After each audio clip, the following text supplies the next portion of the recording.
नमस्कार दोस्तों, welcome to DS education. स्वागत है आपका मेरे यूट्यूब चैनल डीएस एजुकेशन में। मैं हूं दिनेश साहू और दोस्तों हम अध्ययन कर रहे हैं इंडियन ज्योग्राफी का या फिर भारत के भूगोल का। ठीक है, तो दोस्तों हमारा जो टॉपिक चल रहा था वो था प्रायद्वीपीय पठार या फिर पेनिनसुलर प्लेट्यू, है ना।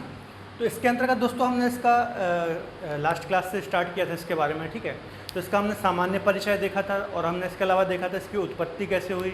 ठीक है, इसके अलावा कुछ इसकी खासियत है, जैसे इसका ढाल किस साइड है, ठीक है, उत्तर में किस ओर है, दक्षिण में किस ओर है, ये सब मतलब हम यदि बात करें प्रायद्वीपीय पठार की तो इसका हमने सामान्य परिचय देखा था। ठीक है, और इसके अंतर्गत हम क्या क्या अध्ययन करने वाले ये चीज़ें देखी थी।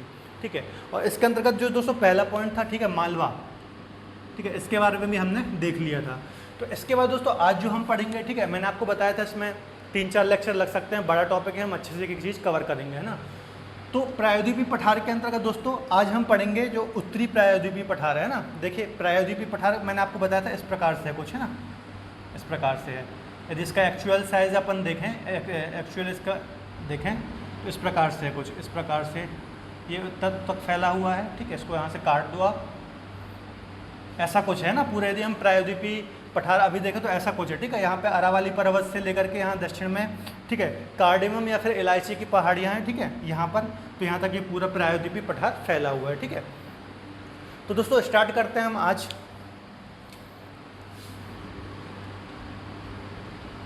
तो दोस्तों आज हम स्टार्ट करते हैं अरावली पर्वत से, है ना। मैंने आपको लास्ट क्लास में बताया था कि इसके अंतर्गत हम क्या क्या करने वाले हैं या फिर किस किस चीज़ का अध्ययन कर रहे हैं। यदि दोस्तों आपने लास्ट लेक्चर नहीं देखा तो प्लीज़ पहले आप वो जाकर देखिए, है ना। तो आज हम उठाएंगे अरावली पर्वत, है ना, अरावली, ठीक है, पर्वत। तो देखिए दोस्तों सबसे पहले मैं आपको बता दूं जो अरावली पर्वत है, ठीक है, ये अवशिष्ट पर्वत का उदाहरण है। ठीक है, अवशिष्ट पर्वत क्या होता है, देखिए मैं बता रहा हूँ। क्योंकि मैंने आपको बताया था जो हमारे पूरा प्रायद्वीपीय पठार है, ठीक है, ये एक टाइम पे अफ्रीका के पास था। ठीक है, अफ्रीका के पास था, जिसे हम गोंडवाना लैंड बोलते थे। ठीक है, तो ये पूरा चिपका हुआ था अफ्रीका से। ठीक है, फिर धीरे धीरे ये टूटकर यहाँ पे वर्तमान स्थिति में आया। ठीक है, तो दोस्तों उसी टाइम से ये पर्वत भी इस पर स्थित था। ठीक है, अरावली पर्वत, ठीक है, ये अरावली जो पर्वत है ये भी बहुत ही प्राचीन है और विश्व का सबसे प्राचीन पर्वत कहा जाता है। ठीक है, मैं यहाँ पे लिखते जाता हूँ इसके पॉइंट, आप भी नोट डाउन कर सकते हैं। ठीक है, देखिए सबसे पहला तो इसके अंतर्गत दोस्तों पॉइंट हो जाएगा। ठीक है, अवशिष्ट पर्वत का उदाहरण है। ठीक है, अवशिष्ट पर्वत, ठीक है, अवशिष्ट पर्वत का उदाहरण है। ठीक है, अवशिष्ट पर्वत क्यों बोलते हैं दोस्तों, मैं थोड़ा बता देता हूँ। देखिए पहले ये, ठीक है, पहली बात तो ये है कि विश्व का सबसे प्राचीनतम पर्वत है ये। ठीक है, अरावली सबसे प्राचीनतम। ठीक है, यहाँ लिख देता हूँ प्राचीनतम पर्वत। ठीक है, विश्व का प्राचीनतम पर्वत श्रृंखला है। देखिए दोस्तों जब ये हमारी जो इंडो ऑस्ट्रेलियन प्लेट थी, जब ये टकराई ऊपर आके, है ना, यूरेशियन प्लेट से, ठीक है, तब से ये स्थित है और ये करोड़ों वर्ष पुराना पर्वत है। ठीक है, पहले ये इसकी हाइट बहुत ज़्यादा हुआ करती थी। ठीक है, हम बोले इसकी ऊंचाई बहुत ज़्यादा हुआ करती थी। ठीक है, चूँकि ये बहुत पुराना पर्वत है तो धीरे धीरे इसका अपक्षय अपर्दन हुआ। ठीक है, वायु के द्वारा, जल के द्वारा, बारिश के पानी के द्वारा। ठीक है, और ये कट कट के इसकी हाइट कम हो गई। ठीक है, इस प्रकार से कुछ ऐसा दिखाई देता है। पहले ये ऐसा कुछ हुआ होता था। ठीक है, समझ में आया। तो मतलब इसका जो अभी वर्तमान भाग है ये वाला, ठीक है, इसे हम इससे बोलेंगे अवशिष्ट भाग, है ना, या फिर बचा हुआ भाग। ठीक है, इसे हम इसलिए बोलते हैं अवशिष्ट पर्वत। ठीक है, अवशिष्ट पर्वत का ये उदाहरण है। ठीक है, और ये प्राचीनतम पर्वत भी है। ठीक है, तो 2 पॉइंट ये हो गए। इसके अलावा दोस्तों यदि हम इसकी सबसे ऊंची चोटी की बात कर लें तो इसकी सबसे ऊंची चोटी है गुरु शिखर, है ना। तो ये अक्सर एग्जाम में पूछ ली जाती है। ठीक है, कि अरावली पर्वत की सबसे ऊंची चोटी कौन सी है। ठीक है, तो आपको याद होनी चाहिए गुरु शिखर इसकी सबसे ऊंची चोटी है। इसकी हाइट है 17-22 मीटर। ठीक है, 3 पॉइंट हो गए। अब हम बात कर लें कि ये कहाँ पर फैला हुआ है। ठीक है, ये तो देखिए खास तौर पर दोस्तों ये राजस्थान, ठीक है, खास तौर पर ये राजस्थान। ठीक है, इसके अलावा कुछ भाग यदि हम उसका ये दक्षिण वाला भाग देखें, ये वाला, ठीक है, तो गुजरात, ठीक है, गुजरात। इसके अलावा और हम बात कर लें दोस्तों यहाँ हरियाणा, थोड़ा सा पंजाब और दिल्ली। ठीक है, हरियाणा, पंजाब, दिल्ली, है ना। तो इतने स्टेट में ये फैला हुआ है और ख़ास तौर पर यदि हम बोलें, ठीक है, राजस्थान में 70 से 80% भाग, है ना, मतलब 70% करीब भाग समझ लीजिए आप। लगभग 70% भाग इसका कहाँ पर है, राजस्थान। तो मुख्यतः राजस्थान में है। और यदि ऐसा देखा जाए तो यहाँ गुजरात है, ठीक है, यहाँ हरियाणा है, दिल्ली है, ठीक है, और एक और स्टेट कौन सा है, पंजाब। तो इतने स्टेट में ये फैला हुआ है, ठीक है। इसके बाद दोस्तों और यदि इसकी बात की जाए, ठीक है, तो इसकी करीब लंबाई देखा जाए तो 800 किलोमीटर करीब है, ठीक है, 700-800 किलोमीटर। तो वो एग्जाम में नहीं पूछा जाता है ना। इसके बाद एक और पॉइंट है दोस्तों, इसका जो ये उत्तरी वाला बिंदु है, ठीक है, ये दिल्ली तक जाता है। और इसके जो उत्तरी बिंदु को दोस्तों बोलते हैं इसको बोलते हैं रायसीना हिल्स, है ना, रायसीना हिल्स, ठीक है। तो दोस्तों जो ये दिल्ली में रायसीना हिल्स वाला इसका पार्ट है यहाँ पर, ठीक है, इसी में हमारे राष्ट्रपति भवन स्थित है। जो राष्ट्रपति भवन है, ठीक है, दिल्ली में राष्ट्रपति भवन, ठीक है।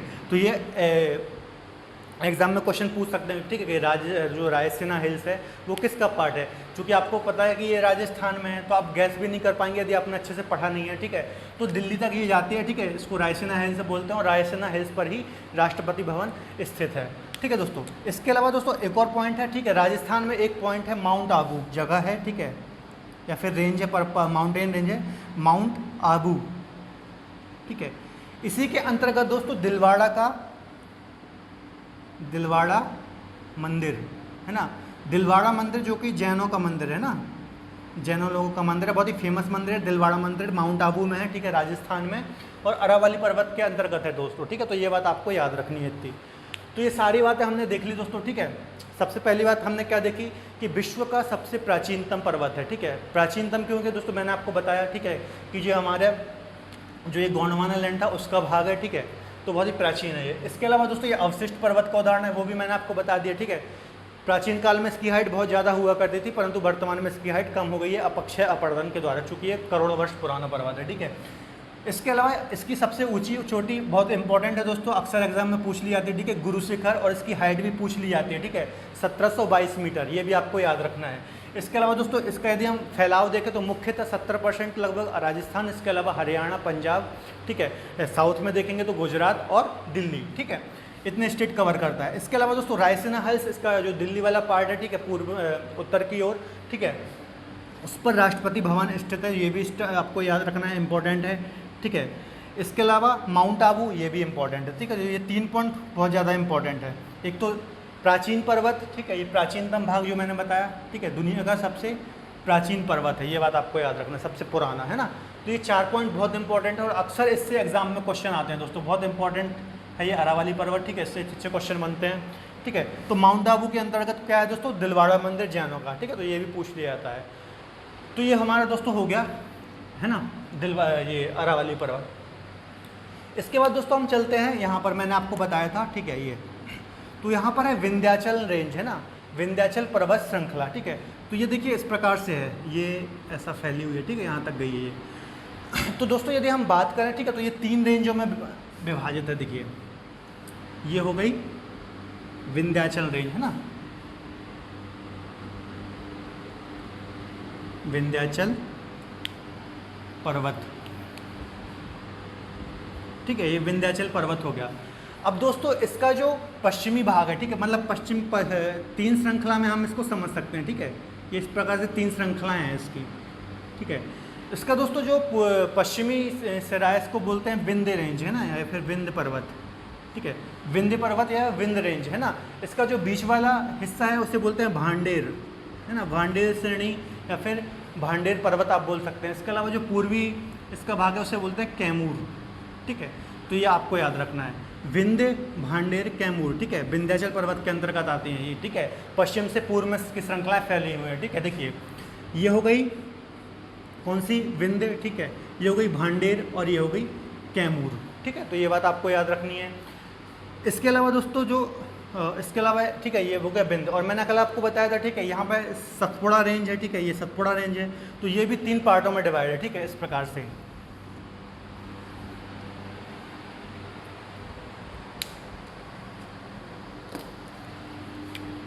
सतपुड़ा रेंज भी इस प्रकार से आप 3, ठीक है। देखिए सतपुड़ा में जो आपका ये पूर्व वाला भाग हो जाएगा, इसे बोलेंगे राज पीपला श्रेणी, ठीक है, राज पीपला से लेकर के, ठीक है, ये हो जाएगी महादेव श्रेणी, महादेव, महादेव श्रेणी, ठीक है। और पूर्व वाली हो जाएगी दोस्तों मेकाल श्रेणी, ठीक है, मेकाल श्रेणी, ठीक है। राजपीपल्या से लेकर जो हमारी सतपुड़ा रेंज है, ठीक है, वो पश्चिम में राजपीपल्या से होकर पूर्व में मेकाल तक फैली हुई है, ठीक है। ये है सतपुड़ा रेंज,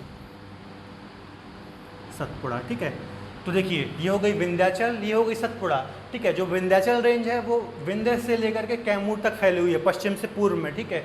और जो सतपुड़ा रेंज है वो राजपीपल्या से लेकर मेकाल तक फैली हुई है, ठीक है। अब क्वेश्चन ऐसे पूछ सकता है दोस्तों एग्जाम में, ठीक है, कि कैमूर किसके अंतर्गत आता है, तो विंध्याचल पर्वत के अंतर्गत है ना। मेकाल श्रेणी किसके अंतर्गत आती है, तो सतपुड़ा के अंतर्गत है ना। तो महादेव पर्वत किसके अंतर्गत आता है, तो सतपुड़ा के अंतर्गत, ठीक है। तो इस प्रकार से ये पर्वत श्रृंखला है। अब मैंने आपको बताया था दोस्तों इनके बीच में बहती है नर्मदा, ठीक है। अब ये मेकाल श्रेणी है जो, ठीक है, यहाँ पर एक स्थान है अमरकंटक, ठीक है, ठीक है, अमरकंटक, ठीक है, मेकाल श्रेणी के अंतर्गत है पूर्व में अमरकंटक, ठीक है, जो कि मेकाल श्रेणी की सबसे ऊंची चोटी है, ठीक है। इसकी हाइट कितनी है दोस्तों, 1327 है ना, 1327 इसकी हाइट है, किसकी, अमरकंटक की, ठीक है, 1327। और यहीं से दोस्तों निकलती है कौन सी नदी, एक तो निकलती है नर्मदा, ठीक है, इस प्रकार से नर्मदा निकलती है, ठीक है। और यहीं से निकलती है सोन जो कि ऊपर चली जाती है, ठीक है। तो मैंने क्या बताया, सतपुड़ा रेंज के अंतर्गत, ठीक है, इसकी जो पूर्वी पहाड़ी है उसे बोलते हैं मेकाल श्रेणी, ठीक है। मेकाल श्रेणी में ही है अमरकंटक, इसकी सबसे ऊंची चोटी, जिसकी हाइट कितनी है, 1327 मीटर, ठीक है। तो अमरकंटक से 2-3 नदियां निकलती है, एक तो है नर्मदा, ठीक है, जो कि विंध्याचल और सतपुड़ा के बीच में बहती है ना। इसके अलावा एक उत्तर में निकल जाती है सोन, ठीक है दोस्तों, जो कि गंगा नदी से मिल जाती है, बिहार के दीनापुर के पास है, गंगा नदी से मिल जाती है, ठीक है। तो ये नर्मदा आ गई, ठीक है, इतनी बातें हो गई। इसके अलावा दोस्तों देखिए हम महादेव पर्वत, जो इसका बीच वाला पार्ट है, ये महादेव पर्वत है ना। तो महादेव पर्वत के अंतर्गत दोस्तों पचमढ़ी हिल स्टेशन है, ठीक है, मध्य प्रदेश का प्रमुख हिल स्टेशन है, ठीक है, या फिर हम बोले पर्यटन स्थल भी है, ठीक है। तो यहाँ पर है पचमढ़ी, ठीक है, पचमढ़ी, ठीक है, इसकी हाइट कितनी है, 1350 मीटर, ठीक है, पचमढ़ी। तो मैंने आपको क्या क्या बता दिया दोस्तों, एक बार हम रिपीट करते हैं, ठीक है। सबसे पहले हमने बात की विंध्याचल पर्वत की, ठीक है।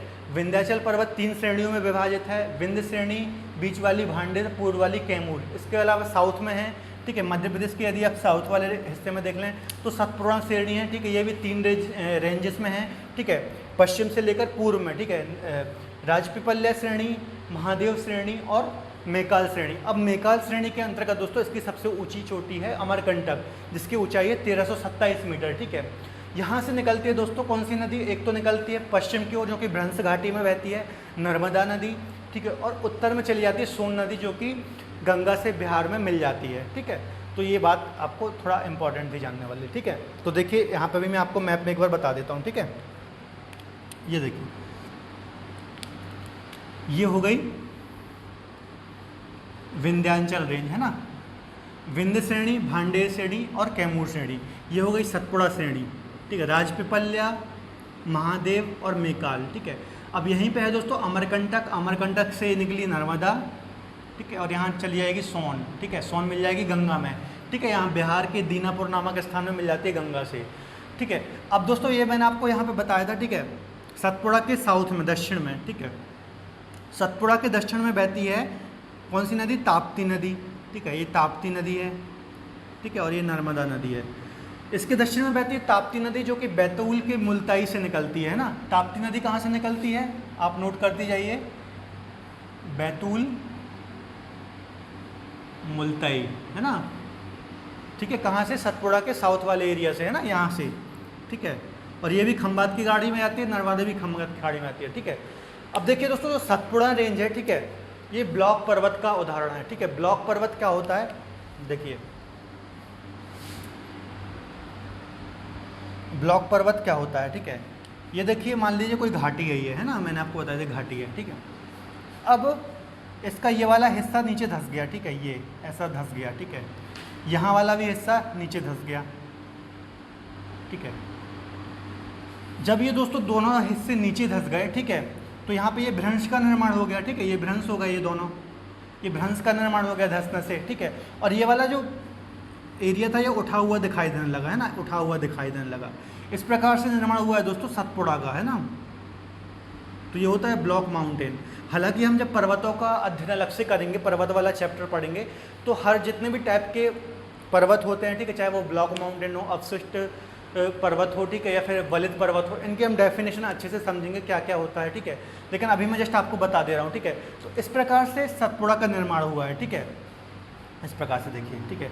तो देखिए ये भ्रंश उत्पन्न हो गए, अब यहाँ बह रही है ताप्ती, ठीक है, और यहाँ बह रही है नर्मदा, ठीक है, ये नर्मदा हो गई, ये ताप्ती हो गई, है ना। ये देखिए यही बताया ना मैंने, ये सतपुड़ा है, ठीक है, यहाँ दोनों साइड भ्रंश हैं, तो यहाँ बह रही है ताप्ती और यहाँ बह रही है नर्मदा, ठीक है। इस प्रकार से कुछ संरचना है, ठीक है दोस्तों। तो ये सारी चीज़ें मैंने आपको बता दी विंध्याचल के बारे में, ठीक है, और सतपुड़ा के मामले में, ठीक है। अब एक बात थोड़ा बहुत ये देख लीजिए, जो विंध्याचल है, ठीक है, वो मालवा के अंतर्गत भी आता है, ठीक है। तो मालवा के कुछ क्षेत्र में भी विंध्याचल फैला हुआ है, ठीक है। ऐसा नहीं कि जो मालवा हमने कल पढ़ा था ये पूरा इसके उत्तर में, ऐसा नहीं है, ये कुछ ऐसा कवर करता है, ठीक है। तो ये विंध्याचल इसके अंतर्गत आता है, ये बात आपको याद रखनी है, ठीक है। तो इसके बाद चलते हैं हम दोस्तों नॉर्थ ईस्ट के साइड में, ठीक है। यहाँ तक आपको क्लियर हो गया होगा आशा करता हूँ, ठीक है। सब आप नोट डाउन करते जाइए दोस्तों, ठीक है, नोट्स बनाते जाइए मेरे साथ। आप वीडियो पॉज करके नोट्स आप बना सकते हैं।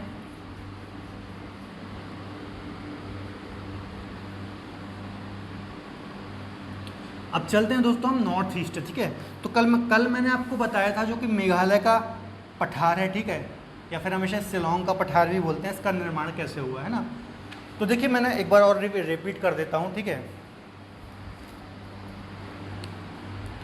इस टाइप से था हमारा कुछ प्रायद्वीपीय पठार, है ना, इस टाइप से था। ये देखिए ये पूरा यहाँ तक गया, ऐसा ऐसा और यहाँ ऊपर तक, है ना। ये कुछ इस तरफ इस टाइप से था हमारा प्रायद्वीपीय पठार। तो मैंने आपको बताया था दोस्तों जो ये वाला पार्ट है नॉर्थ ईस्ट वाला, जो मेघालय का पठार है, ठीक है। तो इसमें क्या हुआ दोस्तों, इसमें भ्रंश पड़ गया या फिर इसमें धंस गया ये वाला एरिया, है ना, इस प्रकार से कुछ होगा ये, ठीक है। इस प्रकार से धसान उत्पन्न हो गई इसमें, ठीक है, धंस गया ये वाला एरिया। तो क्या हुआ दोस्तों, धीरे धीरे यहाँ से आपको पता है गंगा नदी आती है, ठीक है, यहाँ से ब्रह्मपुत्र नदी आती है ना, ये वाला एरिया मैं बोल रहा हूँ, यहाँ से ब्रह्मपुत्र नदी आती है, यहाँ से गंगा नदी आती है, ठीक है। तो इन नदियों ने अपने द्वारा जो इनके द्वारा अवसाद कंकड़ पत्थर लाए जा रहे थे, ठीक है, उन्हें अवसाद बोलते हैं, तो अवसादों का यहाँ पे जमाव किया, ठीक है, और इन्होंने इस एरिया को अपने कब्जे में ले लिया। एक प्रकार से मैं आपको समझाने की एक लैंग्वेज में बताऊँ, ठीक है। तो ये इन्होंने अपने कब्जे में ले लिया अवसादों को जमा करके। इस प्रकार से दोस्तों ये जो धंसा हुआ एरिया था ये फिल हो गया, ठीक है, और इनके अंतर्गत आ गया, ठीक है। इस प्रकार से ये जो हमारा प्रायद्वीपीय पठार का जो पूर्वोत्तर वाला भाग है ये अलग हो गया, ठीक है, इसलिए ये आपको इससे अलग थलग दिख सकता है। अब दोस्तों देखिए एग्ज़ाम में ऐसा क्वेश्चन आ सकता है कि जो हमारा ये मेघालय का पठार है वो किसका भाग है ना। तो कई लोग अब इसके अंतर्गत जैसे गारो खासी जयंतिया की पहाड़ी आती है ना, तो कई लोग लगा देंगे हिमालय के अंतर्गत आती है ना, जबकि ऐसा नहीं है, ये प्रायद्वीपीय पठार का भाग है, ठीक है, जो कि अलग हो गया है। इससे अलग क्यों हुआ मैंने आपको बता दिया, ठीक है। अब इसके अंतर्गत हम कुछ चीज़ें देख लेते हैं, ठीक है।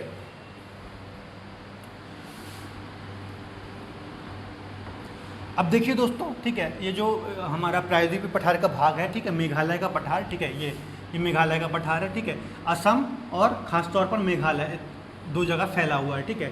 तो दोस्तों असम में यदि मेघालय में यदि हम बात करें, ठीक है, मेघालय में, ठीक है, तो इसके अंतर्गत 3 पर्वत श्रृंखलाएँ या पहाड़ियाँ आती हैं, ठीक है, गारो, खासी और जयंतिया, है ना। ये 3 पहाड़ियाँ आती हैं, आपने सुना भी होगा इनके नाम, गारो, खासी, जयंतिया, मेघालय के अंतर्गत आती हैं, जो कि प्रायद्वीपीय पठार का भाग है, ठीक है। मेघालय या शिलांग का पठार भी इसे बोलते हैं, ठीक है। तो मेघालय शिलांग के पठार के अंतर्गत आती हैं, ठीक है। अब इनकी खासियत क्या है दोस्तों, इस एरिया में बरसात बहुत ज़्यादा होती है। आपने पढ़ा होगा, बचपन से आप पढ़ते आ रहे हैं ना, कि विश्व की सबसे ज़्यादा वर्षा कहाँ पर होती है, यहाँ यहीं पे होती है। गारो, खासी, जयंती, ये जो पहाड़ियाँ हैं ना, यहाँ से अरब सागर, जब हम मानसून पढ़ेंगे, मानसून के बारे में, तब हम चर्चा करेंगे यहाँ पे बारिश क्यों होती है सबसे ज़्यादा, है ना। यहाँ बंगाल की खाड़ी से आती हैं जो हवाएं वगैरह, वो हम डिस्कस करेंगे। तो इस एरिया में बहुत ज़्यादा बारिश होती है, ये बात आपको याद रखनी है, ठीक है। आपने सुना, बचपन में पढ़ा होगा चेरापूंजी, ठीक है, और माशिम राम, ठीक है, ये सब सर्वाधिक वर्षा वाले स्थान है। अभी वर्तमान में, पहले चेरापूंजी हुआ करता था, वर्तमान में माशिम राम है, ठीक है। तो ये जो चेरापूंजी है, यहीं खासी जो पहाड़ी है, इसी के अंतर्गत स्थित है, ठीक है। तो यहीं पे सबसे ज़्यादा बरसात होती है दुनिया की, लगभग 1100 कुछ मिलीमीटर है ना, 1100-1200 मिलीमीटर कुछ वर्षा होती है, एग्जैक्ट मुझे पता नहीं है, तो इतनी कुछ वर्षा होती है, तो ये बात आपको पता होनी चाहिए, ठीक है। तो ये सी के अंतर्गत है गारो खासी जयंतिया। तो ये हो गई मेघालय की बात। इसके अलावा कुछ भाग इसका असम के अंतर्गत भी है ना। असम के अंतर्गत कौन कौन सी पहाड़ियाँ आ जाती हैं दोस्तों, तो असम में इसकी मिकिर और रेगमा, ठीक है, ये दो पर्वत श्रृंखलाएं आती हैं असम के अंतर्गत, ठीक है। देखिए यहाँ पर असम है और ये वाला पार्ट मेघालय का है ना, ये आपको याद रखना है।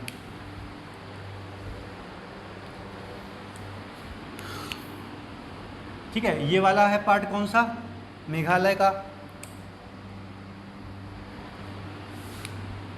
ये पार्ट है मेघालय और ये पार्ट है असम, है ना। तो यहाँ पर है दोस्तों कौन कौन सी, मिकिर और रेगमा, ठीक है, और यहाँ पर है गारो खासी जयंतिया, ठीक है। तो ये है हमारा शिलोंग या फिर मेघालय का पठार। इसमें इतनी ही चीज़ इंपॉर्टेंट है, ज़्यादा चीज़ें नहीं है। बस आपको एक बात याद रखना है कि जो ये वाला पार्ट है वो हमारा प्रायद्वीपीय पठार का भाग है, खास तौर पर ये याद रखना है। और इसके अंतर्गत कौन कौन सी पर्वत श्रेणी आती हैं ये याद रखना है, ठीक है। ये 5 श्रेणी आपको याद रखना है। और चेरापूंजी मासिमला में यहाँ सबसे ज़्यादा वर्षा होती है, ठीक है।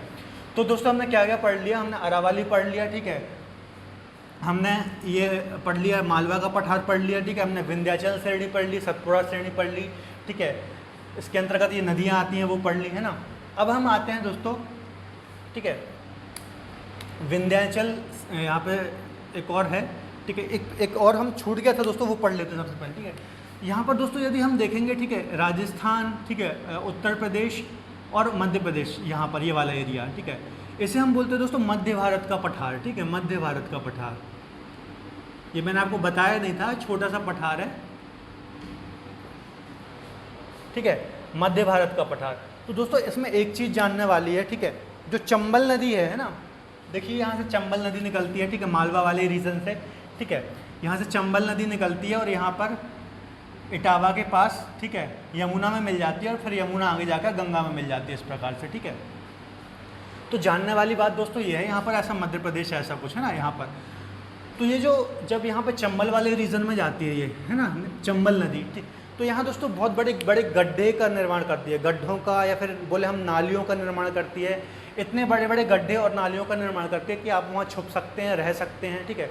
आपने सुना होगा, यदि आपने बैंडिट क्वीन मूवी देखी है या फिर पुराने ज़माने में आप मूवी देखते होंगे डाकुओं वाली, ठीक है, तो वो ऐसी जगह पर रहते थे या फिर छिपते थे जहाँ पर गुफाएँ होती थी या फिर ऐसे कटा छिटा हुआ भाग रहता था, ठीक है।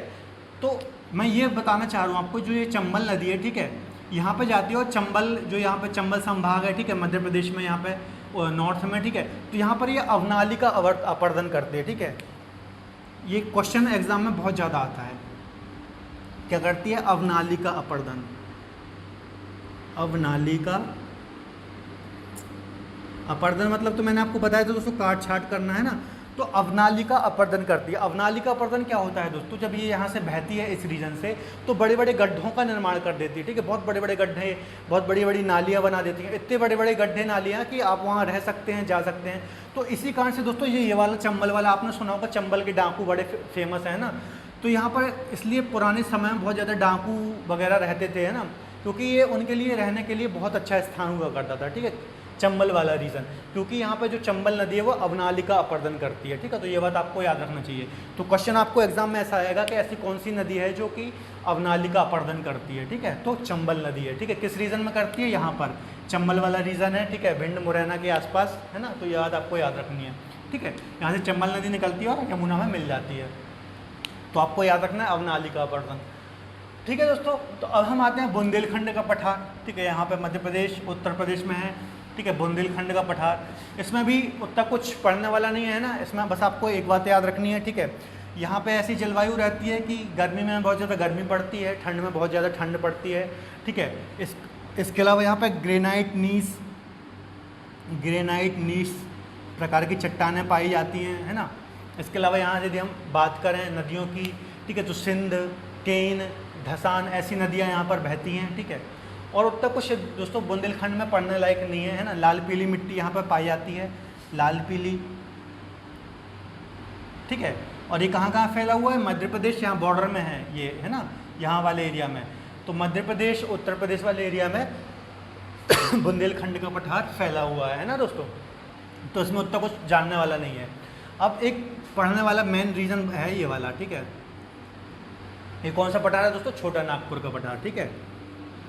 ये इंपॉर्टेंट है पढ़ाई की दृष्टि से, छोटा नागपुर का पठार, ठीक है। तो इस प्रकार से ये लास्ट है हमारा। इसके बाद हमारा जो उत्तरी प्रायद्वीपीय पठार ये पूरा हो जाएगा, ठीक है। तो छोटा नागपुर का पठार हम पढ़ लेते हैं। तो देखिए दोस्तों, ये छोटा नागपुर का पठार ये है ना, यदि हम इसे मुख्यतः देखें तो झारखंड वाले एरिया, ठीक है, कुछ छत्तीसगढ़, पश्चिम बंगाल, यहाँ कुछ उड़ीसा, ठीक है, इस प्रकार से थोड़ा थोड़ा भाग कवर करता है, ठीक है। मेन झारखंड में और बिहार तक, ठीक है, ये फैला हुआ है, ठीक है। यदि हम इसे बीच से काट दें तो ये दो भागों में हम इसको समझ सकते हैं, ठीक है। उत्तर का जो भाग है इसे हम बोलते हैं हजारीबाग का पठार, ठीक है।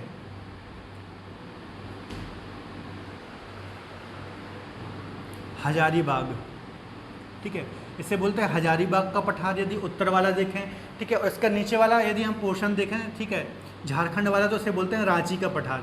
यहीं पर रांची शहर स्थित है, ठीक है, जमशेदपुर वगैरह यहीं पर स्थित है, ठीक है। तो मैंने क्या बताया दोस्तों, छोटा नागपुर का पठार, ठीक है, ये पूरा यदि हम इसको सम्मिलित रूप से देखें तो छोटा नागपुर का पठार है, इसका उत्तरी भाग को बोलते हैं हजारीबाग का पठार और रांची के पठार, है ना। तो ऐसा आप बोल सकते हैं कि हजारीबाग का पठार और रांची के पठार के सम्मिलित रूप को छोटा नागपुर का पठार कहते हैं, जो कि मुख्यतः झारखंड, बिहार, है ना, छत्तीसगढ़ का कुछ एरिया, पश्चिम बंगाल का कुछ एरिया, इस प्रकार से ये फैला हुआ है। अब दोस्तों यहाँ से क्वेश्चन क्या बनता है, ठीक है, यहाँ से सबसे पहला क्वेश्चन बनता है कि भारत का रूर किससे कहा जाता है ना। भारत का रूर, रूर शब्द है ना, ये रूर शब्द, पहली बात तो ये जान लें, ठीक है। तो भारत का रूर तो छोटा नागपुर का पठार को कहा जाता है, ये बात आप जान लो पहले, है ना। छोटा नागपुर, है ना, छोटा नागपुर के पठार को बोला जाता है भारत का रूर।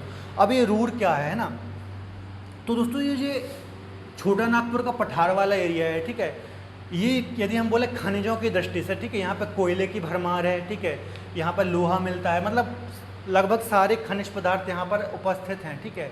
और बहुत ज़्यादा मतलब यदि बोले खनिजों की दृष्टि से बहुत संपन्न एरिया है, ठीक है, ये खासतौर पर झारखंड, मतलब ये पूरा एरिया ये वाला, ठीक है। तो दोस्तों रूर जो है ये जर्मनी में एक स्थान है, ठीक है, जर्मनी में एक स्थान है, ठीक है, जो कि खनिज संपदा की दृष्टि से, ठीक है, बहुत संपन्न है, खासतौर पर कोयले की दृष्टि से बहुत संपन्न है, ठीक है। तो इसलिए इसे बोला जाता है रूर, है ना। तो रूर शब्द कहाँ से है? ये जर्मनी में एक शहर है रूर, ठीक है, जो कि खनिज की दृष्टि से बहुत संपन्न है, इसलिए इसे बोला जाता है भारत का रूर, ठीक है। तो भारत का रूर इसलिए बोला जाता है, तो इससे आपको कंफ्यूज नहीं होना है, ठीक है। तो मैंने आपको क्या बताया, खनिज की दृष्टि से बहुत ज़्यादा संपन्न है ये, है ना। पहली बात तो ये यहाँ पर आपको एक तो कोयले का बहुत बड़ा भंडार है, ठीक है, लोहा मिल जाएगा। यहाँ पर जादूगोड़ा नाम का स्थान है, यहाँ पर यूरेनियम भी मिलता है ना, यूरेनियम भी मिलता है, ठीक है, यूरेनियम भी मिलता है, ठीक है। तो बस आपको इस पठार को मेन चीज़ के इसी के लिए याद रखना है, ठीक है, कि इसे भारत का रूर बोला जाता है, ठीक है, खनिज संपदा की दृष्टि से बहुत संपन्न एरिया है, ठीक है। अब यदि हम बात करें नदी, तो यहाँ दोस्तों इसके जस्ट बीच से बहती है एक दामोदर नदी, है ना, दामोदर नदी। अब देखिए मैंने आपको बताया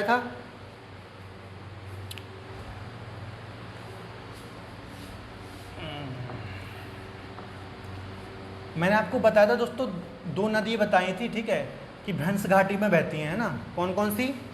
नर्मदा और ताप्ती, है ना, भ्रंश घाटी।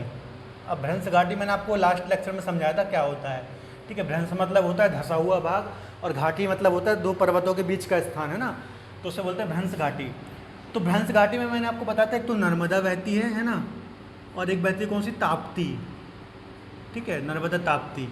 और यदि तीसरी नदी की बात करें तो दामोदर, ठीक है, जो हम यहाँ पढ़ रहे हैं। तो दोस्तों यहीं के ये छोटा नागपुर का पठार है, यहीं के बीच से निकलती है दामोदर नदी, जो कि भ्रंश घाटी में बहती है, ठीक है। तो ये इंडिया की तीसरे नंबर की नदी है जो भ्रंश घाटी में बहती है, आपको ये बात खास तौर पर याद रखना है, ठीक है। ये सबको याद रहता है नर्मदा ताप्ती, पर दामोदर बहुत से बच्चों को याद नहीं रहता, तो ये आपको जानने वाली बात है, ठीक है। दामोदर नदी भ्रंश घाटी में बहती है, ठीक है। कहाँ पर बहती है? छोटा नागपुर के पठार में, और बीचों बीच से बहती है। आप ऐसा ही बोल सकते हैं, इसको दो भागों में विभाजित करती है, ठीक है। तो दामोदर नदी यहाँ से बहती है दोस्तों, ठीक है। और देखिए यहाँ से गंगा नदी आई है, ठीक है, यहाँ से बांग्लादेश चली जाती है, लेकिन यहाँ से एक इसकी वितरिका निकलती है हुगली, है ना, हुगली नदी आप बोलेंगे, तो यहाँ से एक हुगली नदी कट जाती है और यहाँ से गंगा चली जाती है। तो हुगली नदी यहाँ पर जिसके किनारे कलकत्ता शहर बसा हुआ है, ठीक है, तो ये हुगली में जाके मिल जाती है इस प्रकार से, ठीक है। देखिए यहाँ से हुगली आई, ठीक है, और यहाँ से ये इसमें मिल जाती है दामोदर नदी, ठीक है। तो दामोदर नदी कहाँ पर बहती है? छोटा नागपुर के पठार में, ठीक है, भ्रंश घाटी में बहती है, ये बात आपको याद रखनी है। इसके अलावा दोस्तों और यदि हम बात करें, एक और स्वर्ण रेखा नदी बहती है, ठीक है, स्वर्ण रेखा नदी भी यहीं पर बहती है। इसके अलावा जमशेदपुर नगर, रांची नगर, ऐसे बहुत से नगर यहाँ पर स्थित हैं, ठीक है। तो ये छोटा नागपुर के पठार के अंतर्गत इतनी बातें आपको याद रखनी है। तो दोस्तों आज हमने ये जो हमारा प्रायोद्वीपी पठार का उत्तरी भाग था, ये हमने पूरा कंप्लीट कर लिया, पूरे लॉजिक के साथ, हर चीज़ के साथ, ठीक है। अभी बचा हमारा साउथ वाला, ठीक है, जिसके अंतर्गत हम दक्कन का पठार, कर्नाटक का पठार, ठीक है, दंडकारण्य का पठार, तेलंगाना का पठार, और भी जो ये यहाँ पर पहाड़ पर्वत श्रृंखलाएँ, ये हम पढ़ेंगे नेक्स्ट लेक्चर में। ज़्यादा इसलिए नहीं पढ़ रहे हैं क्योंकि पूरा हौच पौच हो जाएगा, है ना। तो एक बार हम रिवीजन कर लें, है ना दोस्तों, उसके बाद हम लेक्चर खत्म करते हैं, ठीक है। तो हमने क्या क्या पढ़ लिया दोस्तों? आज हमने पढ़ा अरावली के बारे में, सतपुड़ा के बारे में, विंध्याचल के बारे में, ठीक है, ये जो पूर्वोत्तर के यहाँ पे पहाड़ियाँ हैं, मेघालय का पठार है उसके बारे में, ठीक है, दक्कन का पठार, सॉरी छोटा नागपुर का पठार उसके बारे में, है ना, मध्य भारत का पठार भी हमने देखा। इसके अलावा हमने बुंदेलखंड का पठार देखा, ठीक है। तो इतनी चीज़ें हमने देख ली। अब हम एक एक बार रिवीजन करते हैं, ठीक है। हमने सबसे पहले अरावली पर्वत देखा है ना दोस्तों, इसमें हमने क्या क्या पढ़ा, ठीक है। मुख्यतः ये राजस्थान में फैला हुआ है, ठीक है। यदि हम इसकी सबसे ऊंची चोटी देखें तो गुरु शिखर इसकी सबसे ऊंची चोटी है, 17-22 मीटर है ना, इसकी हाइट है 17-22। हाइट आप याद करते जाना दोस्तों, एग्जाम में अक्सर पूछ ली जाती है, ठीक है। इसके अलावा दोस्तों हमने देखा माउंट आबू, ठीक है, माउंट आबू के अंतर्गत दिलवाड़ा का जैन मंदिर है, ठीक है, ये आपको याद रखना है, माउंट आबू नामक स्थान आपको याद रखना है। इसके अलावा इसकी जो उत्तरी पर्वत श्रेणी है, ठीक है, यहाँ पर रायसीना हिल्स, ठीक है, यहाँ पर राष्ट्रपति भवन स्थित है, ठीक है, अवशिष्ट पर्वत का उदाहरण है, ठीक है, दुनिया की सबसे प्राचीन पर्वत श्रृंखला है, सबसे पुराना पर्वत है, तो इससे बहुत ज़्यादा क्वेश्चन पूछे जाते हैं, ठीक है। इसके अलावा दोस्तों हमने देखा, ठीक है, विंध्याचल सतपुड़ा के बारे में, ठीक है, तो हमने विंध्याचल के बारे में देखा, 3 पहाड़ियों में विभक्त है ये, पश्चिम से लेकर के पूर्व में, ठीक है, विंध्य श्रेणी, भांडेर श्रेणी, कैमूर श्रेणी, ठीक है, संयुक्त रूप से बोलते हैं विंध्याचल पर्वत। इसके अलावा साउथ में है सतपुड़ा श्रेणी। सतपुड़ा श्रेणी किस किस में विभाजित है? राजपिपल्या श्रेणी, ठीक है, महादेव श्रेणी और मेकाल श्रेणी। मेकाल श्रेणी के अंतर्गत क्या स्थित है? अमरकंटक, जिसकी हाइट कितनी है? 1327 मीटर, है ना। और महादेव के अंतर्गत कौन कौन सा हिल स्टेशन है? पचमढ़ी, एकमात्र हिल स्टेशन है दोस्तों, याद रखना है, मध्य प्रदेश का, ठीक है, महादेव पर्वत में स्थित है, यह भी याद रखना है, ठीक है। और किस जिले में आता है ये? होशंगाबाद जिले में आता है, ठीक है, पचमढ़ी। और इसके पचमढ़ी, ठीक है, ये आपको याद रखना है, 1350 मीटर इसकी हाइट है, ठीक है। तो ये हमने पढ़ लिया। इसके अलावा और क्या पढ़ना था दोस्तों? मालवा का पठार हमने कल पढ़ ही लिया था, ठीक है। मालवा का पठार भी एक बार रिवीजन कर लेते हैं। मालवा के पठार में मैंने आपको बताया था, ठीक है, ये विशाल चट्टानों से बना हुआ है, पूरा काली मिट्टी का क्षेत्र है, ठीक है, यहाँ काली मिट्टी का क्षेत्र है। इसके अलावा यहाँ से मुख्यतः देखें तो चंबल नदी निकलती है, ठीक है, चंबल नदी निकलती है, ठीक है, काली सिंध नदी निकलती है, बेतवा नदी निकलती है, ठीक है, ये कुछ नदियाँ हैं। इसके अलावा मैंने एक आपको पॉइंट बताया था, फाहियान नामक चीनी यात्री जब आए थे तो उन्होंने जो ये हमारा मालवा वाला एरिया है, यहाँ की जलवायु को सबसे सुगम और अच्छी जलवायु बताया था। क्यों है दोस्तों? क्योंकि यहाँ पे जो ये रीज़न है ये वाला, ठीक है, यहाँ गर्मी में ना बहुत ज़्यादा गर्मी पड़ती है और ठंड में ना बहुत ज़्यादा ठंड पड़ती है, तो बहुत अच्छा क्लाइमेट है यहाँ का, ठीक है, बहुत अच्छा क्लाइमेट पाया जाता है। इसके अलावा दोस्तों मैंने आपको मध्य भारत का पठार बताया जो कि मध्य प्रदेश के अंतर्गत आता है, ठीक है। यहाँ मैंने आपको बताया कि जो चंबल नदी है वो अवनाली का अपर्दन करती है, बड़े बड़े गड्ढों का निर्माण करती है, ठीक है। प्राचीन समय में चोर डाकू हुआ करते थे, उनको छुपने के लिए बहुत अच्छा स्थान होता था। चूँकि देखिए प्रशासन की, पुराने ज़माने में प्रशासन पुलिस की उतनी ज़्यादा पहुँच नहीं होती थी, ठीक है, अब तो पहुँच जाते हैं, इसलिए अब ये चोर डाकू होते भी नहीं है, मतलब खासतौर पर यदि आप बोलें डाकू या फिर बागी शब्द यूज़ करते थे वो लोग, है ना, तो अब नहीं होते यहाँ पर, पहले बहुत ज़्यादा होते थे, ठीक है।